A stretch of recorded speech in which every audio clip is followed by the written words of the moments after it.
Father in heaven, it's no secret at all. When you think of your children, how far they are from home. Two tender tears fall from your eyes, and your cries shake the world.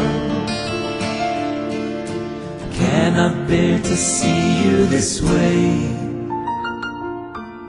Olá, tudo bem? Voltamos novamente com mais uma edição do programa Minha Ave é Bênção. O programa não é um programa proselitista, é um programa feito especialmente para a minha família, para os meus filhos. É um programa que tem o objetivo de ficar como videolog perpetuado pela internet. Eu não sou rabino, não sou morê, apenas sou um pai falando sobre Torá e Mitzvot com os meus filhos para ficar perpetuado aí como videolog e memória quando eu não estiver mais aqui. Nós estamos falando sobre a Parashá Vaikrel. A gente começou a ler que no capítulo 35 do livro de Shemot diz que reuniu Moshe toda a congregação de Bnei Israel e disse-lhes: estas são as coisas que Hashem ordenou que se fizessem. Primeira coisa, uma coisa muito interessante que a gente pode aprender aqui é sobre reunir, Vaikrel. Existe também uma mitzvah muito grande de reunir o povo de Israel uma vez a cada 7 anos, que é o ano de Vaikrel, que reúne todo o povo aonde, o que acontecia nesse dia? Lembra o que acontecia? Que o rei, ele tinha que ler a Torá inteira para o povo de Israel. Então era o ano de Vaikrel, é o ano da reunião também. Quando o rei era, esse rei que lê a Torá, ele chamava todo o povo de Israel. Ele ia até o Beit HaMikdash e falava a Torá. Inclusive para bebês, crianças, todo mundo tinha que participar, né? É que foi Moshe que determinou a reunião dos judeus, principalmente no Shabat. Então a gente fala: pai, por que a gente tem que se reunir no Shabat? Porque foi Moshe Rabbeinu que determinou essa reunião dos judeus em Shabat. Isso acontecia no Mishkan também, no Beit HaMikdash, as pessoas iam. Então Deus ordenou esse costume, foi Hashem que ordenou esse costume, então, a reunir toda a comunidade, os judeus, para estudar,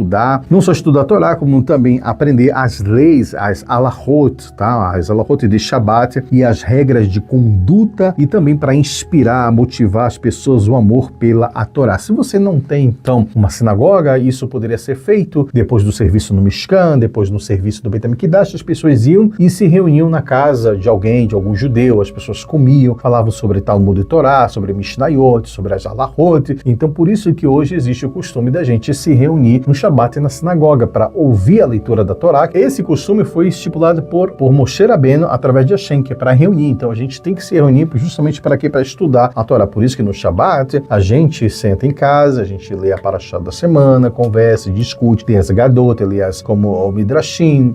Isso foi estipulado por Moshe Rabbeinu, que Hashem falou que ele deveria fazer isso e seria uma conduta muito boa, tá? E o objetivo que a gente tem que se reunir é trazer justamente a tradição. E dessa forma Hashem iria ser gloriado, Ledor, Vador, de geração em geração. Então, isso daí iria ajudar a gente também. E isso também, nessa Parashá, a gente fala justamente sobre o Shabat, né, que não deve profanar o Shabat. Mesmo na construção do Mishkan, a gente falou, as pessoas estavam empolgadas para querer fazer o Mishkan. Eu achar que poderia também construir lá no Mishkan, continuar construindo o Shabat. E não pode. Por causa que o Shabat, ele veio antes do Mishkan, e o Mishkan, ele tem 39 trabalhos, que foi 39 melachot, que foi proibido, talvez, eram escrever, acender, apagar. Então, todas essas melachot, esses trabalhos que eram feitos no Mishkan, hoje Avot é proibido de fazer hoje no Shabat, correto? Agora a pergunta, por que a gente estava discutindo sobre isso? Por que a Torá fala apenas sobre o fogo e não fala sobre as outras melachot que era proibido de Shabat? Por quê? Por causa que também o fogo ele era principal para as outras trabalhos de melachot. Tá, e o que acontecia se a pessoa acendesse fogo? Acontecia a mesma coisa de que ela transgredisse as outras melachot? Se ela fazesse o fogo, ela era merecida punição, e quando era todas as melachot, morte. Não o Korban Hatat para todos os pecados, que o Korban Hatat para cada pecado. Ele fala justamente sobre o fogo porque se você fizesse Haz v'Shalom, acendesse fogo, você poderia ser punido com chicotadas. Você era chicotado. As outras não. As outras você de propósito poderia morrer. Tanto é que existe uma história do primeiro Rebbe de Lubavitch, que teve uma vez em Yom Kippur, onde ele estava fazendo a reza, foi até uma floresta. Ele falou primeiro pro casal começar a fazer rápido, terminar logo. Quando terminou, ele já foi direto pra uma floresta. As pessoas que estavam com ele ficaram chocadas. Cortou lenha, Fez fogo, fez comida, e depois as pessoas viram que ele, na realidade, que ele estava fazendo isso para a mulher que estava grávida e ela era viúva e pobre. Depois os alunos lhe perguntaram por que você estava fazendo esse melachot. Ele falou, em caso de risco de vida, pode. Então, nesse caso, ele poderia fazer, mas as outras não foram feitas porque as outras tinham a ver com isso. Lembra, filha de Sulofechad? Ela disse qual foi o pecado do pai, do que ele estava fazendo no Shabat? Ele estava colhendo lenha no Shabat. Colhendo lenha que é proibido sem nenhum motivo. E ele fez, na realidade, isso? Por quê? Porque ele fez isso? Porque ele fez Kiddush Hashem? Por causa que quando encheu o pecado, por causa que foi depois no pecado dos Meraglim, eles acharam, já que a gente vai morrer mesmo, não vamos guardar mais nada. Não vale mais nada, podemos fazer essas coisas. Depois ele mostrou, não é assim, não quer dizer que toda essa geração vai morrer e que não podemos mais parar de fazer. E eu vou provar isso. Então ele fez de propósito, colheu lenha, mesmo que tinha avisado ele, e ele foi preso, depois ele morreu. Mas justamente, mas ele fez Kiddush Hashem justamente para provar que a lei ainda estava valendo, né? Eles achavam, a gente já pecou mesmo, ninguém vai entrar em Eretz Israel, vamos fazer o que der na nossa terra então. Ninguém vai para Israel mais, a gente é judeu, tá aqui na diáspora e acabou. Vamos fazer o que der na nossa terra. Ele fez de propósito isso para mostrar que não, que a Torá ainda era válida. E ele fez um Kiddush Hashem, ele fez um pecado de propósito para mostrar para as outras pessoas que, olha, quem peca, olha o que acontece. Por isso que as filhas dele disseram, olha, ele não estava na rebelião de Korah da Tamia Virã, ele morreu no próprio pecado dele, tá bom? Mas ele fez isso em Kiddush Hashem. Agora, uma coisa muito interessante é que, porque também a Torá fala justamente sobre, só aparece o fogo aqui, porque o fogo, o fato de proibir acender o fogo no Shabat é uma lei Huk, ou chamado Hukim, que são leis que não têm nenhum significado, a gente não sabe, a Hashem mandou isso e pronto, tá bom? Também no Mishkan existiam, na realidade, 3 objetos que eram muito sagrados, que eles representavam coisas assim maravilhosas, tá? Os 3 objetos que era a arca, tá? O Aron Habrit, o Aron HaKodesh, que é chamado, o Shulchan, a mesa e o Mizbeach. Na opinião de vocês, o que significa a Arca da Aliança? Eliav, você fala mais rápido. Significa que vai fazer uma aliança com o povo. Quando se fala Arca da Aliança. O que você acha, Ariela, sobre isso? O que significa a Arca da Aliança? Ele repousa lá. A mesa, o que significa a mesa, Eliav? Significa... O que tinha em cima da mesa? Pães. Tá, e o que significa, na sua opinião? Para mim, significa que eram especiais para os Kohanim para comer. Ok, você, o que significa a mesa? Fartura. O Mizbeach, o que significa o Mizbeach? Que ficava... Fazer o presente para Hashem. O candelabro, o que significa a menorá para você? Menorá significa a luz da sabedoria. Gostei dessa resposta. A arca representa o lado espiritual. É isso que representa a arca. Porque é lá que ficava a presença de Hashem, a Shekhinah, quando o povo estava fazendo as coisas corretas, os anjos ficavam virados um para o outro. Quando o povo de Israel não pecava, eles ficavam virados de costa. Então, ele representa justamente o lado espiritual. A mesa representa o material, porque tinha pão, a gente precisa de pão para viver. Todo o meu lado espiritual, tudo aquilo que é Shammai tem que ser dedicado a Hashem, eu tenho que me conectar com a Hashem. Segundo, o lado material, que é a Shulchan, tá? Essa Shulchan, que é comida, que é o bem material, a gente precisa de pão para sobreviver. Nós precisamos. Não precisa da Hashem. Justamente, então a gente precisa elevar também aquilo que é material, a nossa comida, o nosso pão. Então isso é o que representava através do Shulchan. O Mizbeach, no caso de ouro que estava dentro do Mishkan, é o sacrifício para alcançar, não só o presente, mas era o sacrifício que o ser humano tem que fazer para ele alcançar a perfeição, tá? Porque o Ketoret, ele era feito de 11 especiarias, e essas especiarias tinham que ser elaboradas. Se faltasse uma, a pessoa era o quê?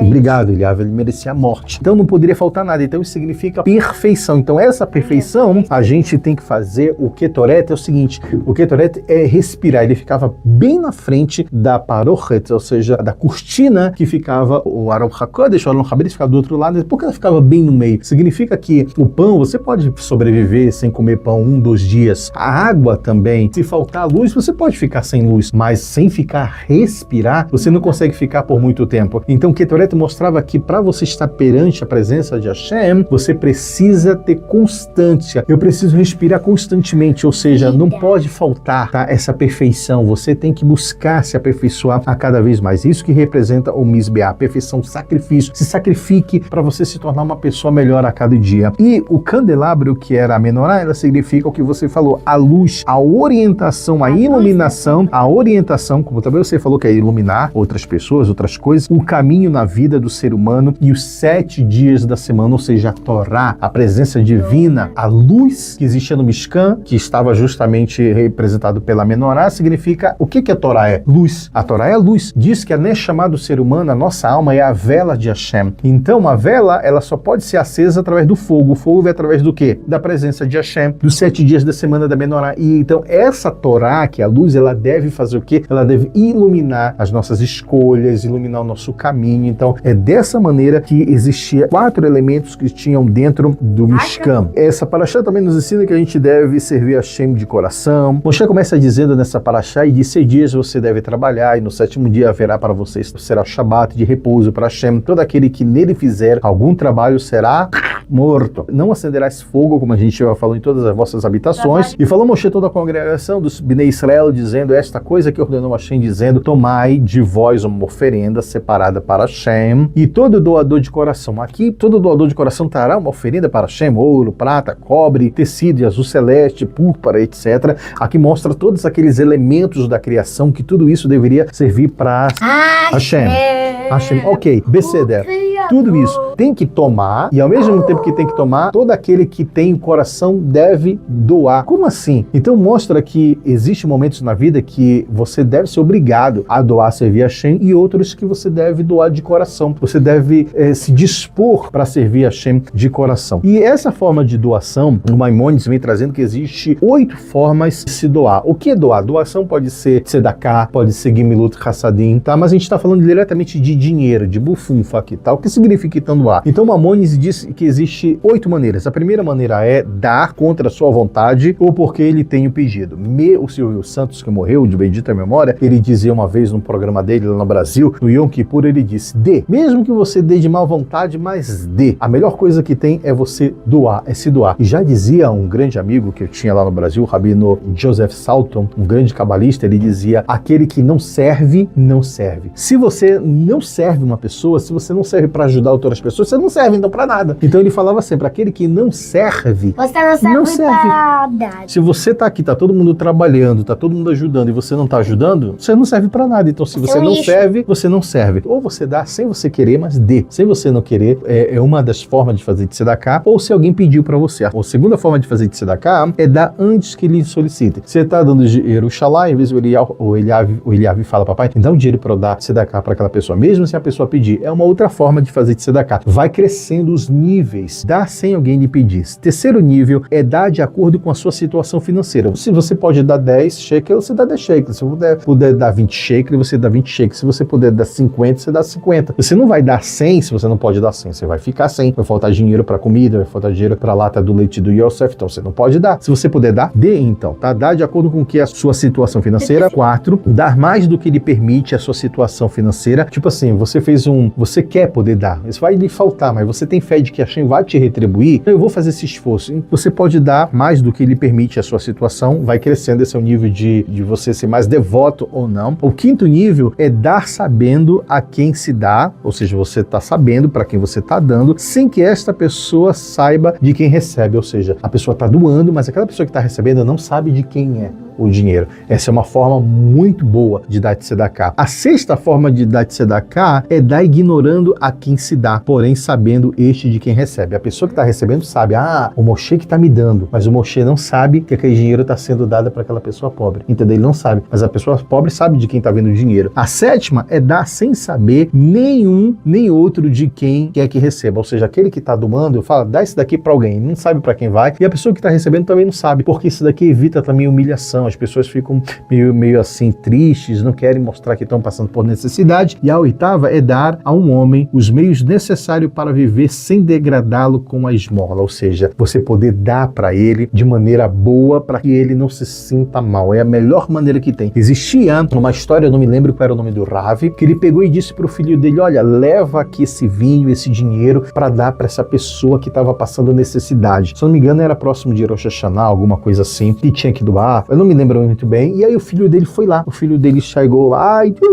foi lá entregar o vinho e o dinheiro na casa da pessoa que era pobre. Quando o menino olhou, ele disse, o quê? Como assim? Ele tá tomando vinho de melhor qualidade. Ele voltou correndo pro pai e disse, papai, aquele homem, você mandou para ele lá um dinheiro para ele correr, para ele comer e ele toma vinho de alta qualidade. O filho estava querendo dizer pro pai, olha pai, por que você tá dando de tzedakah para ele se ele tá tomando um vinho melhor do que a gente toma? O pai dele virou para ele e disse, puxa vida, eu não sabia que esse homem ele estava acostumado a essa fineza. Vou fazer o seguinte, leve o dobro do dinheiro e um vinho melhor do que esse para ele tomar. Olha o que aconteceu.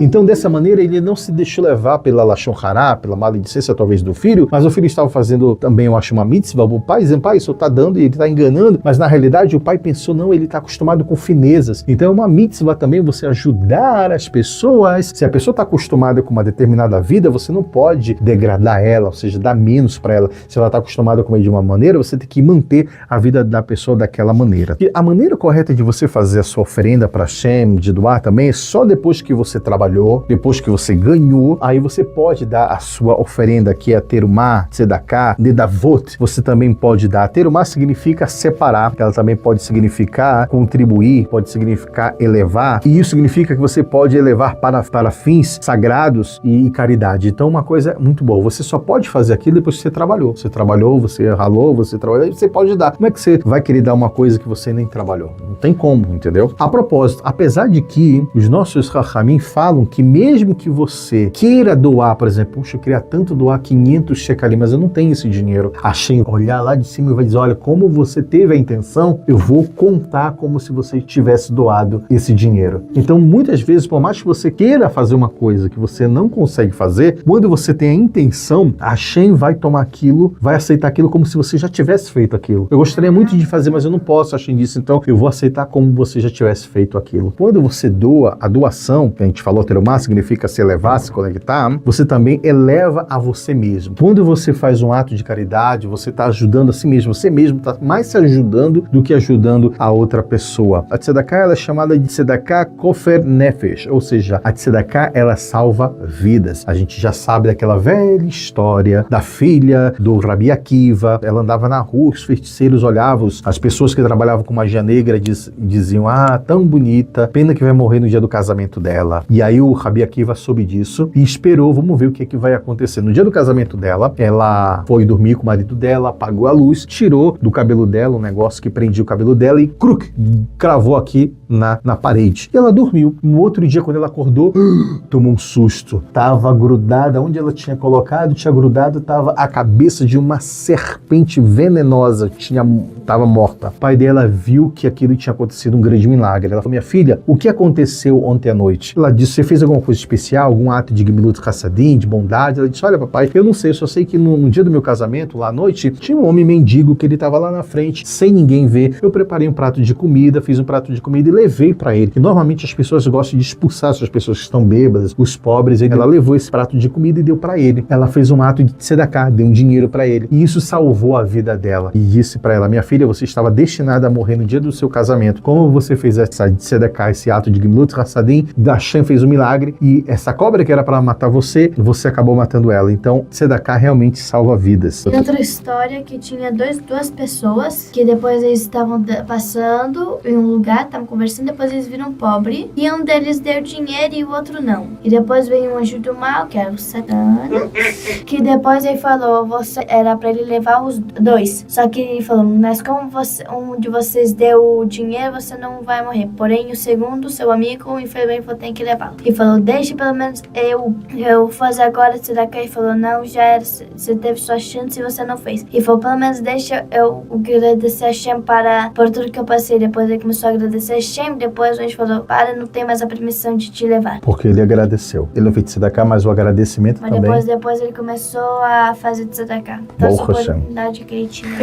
E para finalizar, a grande importância de você pertencer à comunidade. Quando Moshe reuniu todo mundo e todo mundo deu a sua parte do dinheiro, a sua parte de contribuição. Muitas vezes você não tem dinheiro, mas você pode contribuir com o teu dom, com o teu talento. Olha, eu não tenho dinheiro, mas eu sei martelar. Então você pode ajudar fazendo um trabalho. Olha, eu não tenho dinheiro, mas eu sei pintar, então vem pintar. Olha, eu não tenho dinheiro, mas eu sei costurar, então vem costurar. Olha, eu não tenho dinheiro, mas eu sei filmar, eu sei editar, então vem ajudar com isso. O que você não tem dinheiro para, às vezes, fazer um ato de Gemilut Hassadim e Tzedakah, mas você pode fazer de alguma outra maneira. Por exemplo, vamos construir uma nova sinagoga. A sinagoga vai custar, sei lá, 3 milhões. Você não tem dinheiro para dar, mas você pode dizer, mas eu sei pintar. Em vez deles contratarem uma pessoa para pintar, você pode ir lá e pintar de graça, você vai fazer a tua parte. Eu sei desenhar, eu sei fazer isso, você pode contribuir dessa maneira. Só que essa paraxá vem falando da importância de você pertencer à comunidade judaica. Já existia aquela história que eu já contei para vocês em outros vídeos, de que existia um homem que ele estava num barco junto com várias outras pessoas e ele começou a furar o barco dele no meio do mar. E as pessoas disseram, por que você está fazendo isso? Ele falou, eu estou furando o meu lugar. Eu comprei esse lugar, é o meu lugar. As pessoas disseram para ele, você tá machig, tá doido da cabeça? Se você furar o teu lugar, por mais que você comprou, tá todo mundo dentro do barco, vai afundar de qualquer jeito. Vai afundar todo mundo. A outra pessoa estava dentro do avião, comprou a passagem dela, ela queria abrir a janela no meio da viagem. Quando você abre a janela, a descompressão, e vai todo mundo voa, acaba com um voo. Imagina se tiver em alta... Sem o vidro, levantar o vidro? Sem levantar, morre todo mundo. Suga todo mundo. E ele queria fazer isso. As pessoas disseram, você tá maluco? E ele disseram, não, eu comprei, é meu lugar, eu faço o que eu quiser. E as pessoas disseram, como você pode fazer isso? Então, isso mostra o quê? Que todo judeu, ele é responsável um pelo outro. Um judeu não pode chegar e dizer, olha, eu faço o que eu quiser da minha vida, a vida é minha, eu faço isso, ou o que é que eu tenho a ver com a vida do meu irmão, como o Caim falou, por acaso eu sou guardião dele? Não, eu faço a minha vida. O judeu não pode pensar isso, porque se o judeu faz isso, prejudica todo mundo. E a Parashá Vaikrei vem ensinar justamente isso, que você tem que pertencer a uma comunidade e você também tem que contribuir com a sua parte. Você tem que contribuir. Por isso é que passando agora a Purim, a gente contribuiu com meio shekel, e se existe uma campanha, e com tzedakah, e também com dízimo, com coisas, você tem que ajudar a tua comunidade. Não só ajudar e fazer a sua parte voluntariamente, e você tem que fazer isso de coração, não só também com coração, como com entusiasmo, com alegria, com satisfação, em doar, em fazer a sua parte, contribuir. Nós temos que querer pertencer, se identificar, senão você não pertence ao meio. Se está todo mundo indo para a sinagoga, vá para a sinagoga. Se as pessoas estão numa campanha, participe da campanha. Se existe uma pessoa que está precisando de uma doação, ajude. Então você tem que pertencer à comunidade, porque se você não está envolvido, se você não reza junto, não faz junto, você não pertence àquela comunidade. E justamente essa paraxá vem mostrar que nós devemos pertencer ao povo de Israel, devemos estar engajados com toda a nossa comunidade. A gente falou na primeira aliá sobre os objetos que foram trazidos, né, o lavatório, o quior, que foi com os espelhos das mulheres, que você já falou. Agora a segunda aliá vem falar sobre todo homem cujo coração se inclinou e todo aquele cujo espírito impeliu a isso, trouxe as oferendas separadas. Aqui mostra mais uma vez que toda a inteligência, tudo que a gente tem, habilidades, os dons, tudo isso vem de Hashem que nos dá isso, né, pra gente ficar orgulhoso dessas coisas. Até mesmo, porque eu vou te falar, se você estudou muito Torá, não se torne orgulhoso porque você sabe, as alahot sabe isso, porque isso é a tua obrigação de saber. Eu falei para vocês agora, eu disse que uma pessoa honesta e correta, ela deve se esforçar para ganhar o seu dinheiro escrupulosamente, o seu sustento. Por isso que a maioria dos nossos sábios, eles eram sapateiro, outros eram churrete, outros eram engraxate, costureiro, sapateiro, porque eles faziam de tudo para ganhar o dinheiro deles de maneira honesta. A terceira aliá vem falando sobre justamente que disse Moshe aos filhos de Israel, vede, e chamou Hashem a Betzalel, filho de Uri, filho de Hur, da tribo de Yehudá, e encheu ele do espírito, do Ruach HaKodesh de Hashem, de Deus, de ciência, de inteligência, de saber, toda a obra, e também chamou a Raul Eliave, Ben Ahissamach, da tribo de Dan. Eu pergunto por que ele chamou, quem era o Betzalel? Primeiro, qual era o que significava o nome Betzalel? Eu sei por quê. Fala primeiro. É por causa que Betzalel significa a sombra de Deus, por causa que ele foi chamado assim, porque quando Hashem falando sobre a coisa do Mishkan, o Moshe falou, como você sabe de tudo? Aí ele falou, você que tava ouvindo o que Hashem tava conversando comigo? E aí, mas era como se fosse, ele não tava lá. Não tava lá, ué. Ele só sabe porque Hashem deu essa sabedoria pra ele. Ele falou também com ele. Tá, e aí eu pergunto, quem era o Betzalel? Bisneto de Miriam. Porque bisneto, ele chama Betzalel, filho de Uri, e esse Uri era filho de Hur. E Hur era filho de quem?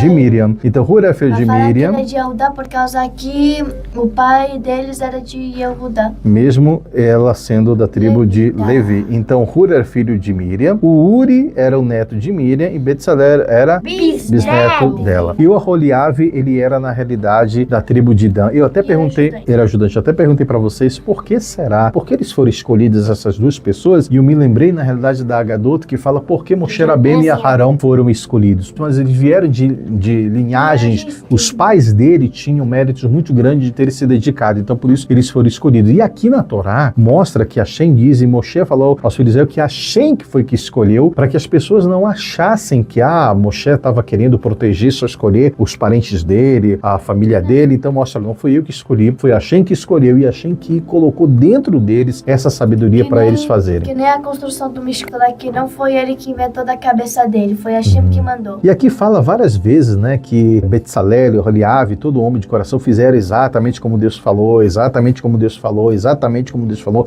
Moshe e fizeram exatamente como Deus falou. Por que a Torá vem repetir várias vezes isso, Sorella? Pra mostrar que foi exatamente como Hashem fez, não que uma partezinha foi mudada, uma parte foi esquecida, ou uma parte guardaram, foi tirada da cabeça. Que eles fizeram exatamente como Deus, não era eles, não era da cabeça deles, eles fizeram como Deus tinha ordenado. Uma outra coisa muito interessante, como eu falei para vocês, que quem quer pertencer, quem quiser ser incluído à coletividade, a uma comunidade judaica, a uma sinagoga, enfim, você deve dar sua contribuição, você deve fazer sua parte, se você quiser realmente pertencer ao meio. E foi isso que aconteceu com cada pessoa que se identificou, que se doou, e quem não procura e não quer se identificar com a sua coletividade, com a sua comunidade, quem não quer se identificar, essa pessoa ela acaba se tornando um meio judeu, ela não é um judeu completo, ele é um judeu mutilado, um judeu cortado, imperfeito. Você só se torna perfeito quando você está envolvido com toda a sua comunidade judaica. Um indivíduo para qual o destino e o seu semelhante é indiferente não passa de uma criatura mutilada, cortada, que necessita de nossa compaixão. Então não seja como Caim. Que tenho eu a ver com meu irmão? Pertença a uma comunidade, desse doe, seja uma pessoa que realmente pertença a uma comunidade. E a gente encerra por aqui esta paraxá. A gente falou da primeira, segunda e terceira aliá. Bezat Hashem, ano que vem a gente fala um pouco mais sobre isso, muita coisa rica, e a gente volta no próximo vídeo trazendo uma grande surpresa, que não é só a paraxá da mamãe Vaikra, um novo Sefer Torá, muita coisa, Pessa, o mês de Aviv, e tem uma surpresa muito grande vindo por aí que a família está aumentando. Então a gente se vê no próximo vídeo. Tchau, tchau!